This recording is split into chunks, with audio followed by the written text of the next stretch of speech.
An extra $1 billion is secured for childcare as parts of the federal government's new budget. Now, childcare centers are waiting to see when those dollars get put to work. Our Blessing Iwachuku explains. Democrats are celebrating right now because they say they were able to achieve a huge feat despite a divided House. Just let them know you're here. Simone Salas has been the leader of Good Samaritan Community Services for nearly a decade. I am in my 7th year here now. It's a nonprofit that provides several services on the west side of San Antonio, including Head Start and other child care and youth programs. Be done today or tomorrow. Okay. I know our numbers are up from 4 months ago to now. I think they're up by like 10 kids.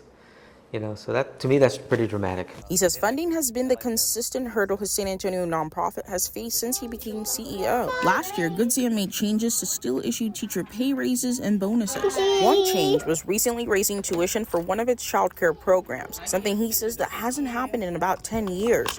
If you can't keep your staff who are doing a good quality job, well, then they'll just leave. Situations like this is why Texas Congressman Henry Cuellar says he and his party push for more money for childcare. Over $1 billion. We added language on the Department of Labor for apprenticeships. So we will follow up to make sure that that will happen, which, once it's part of the budget, it's going to happen. Cuellar is the only Texas Democrat who sits on the House Appropriation Committee. He says the historic amount of money secured for child care is a big deal for two reasons. It was a difficult appropriations negotiation time, and the other party wanting to make major cuts to funding. I've already heard the complaints, and that is it's not enough. Didn't keep up with inflation. It's just barely going to keep us afloat in terms of what we're already providing, and I get it.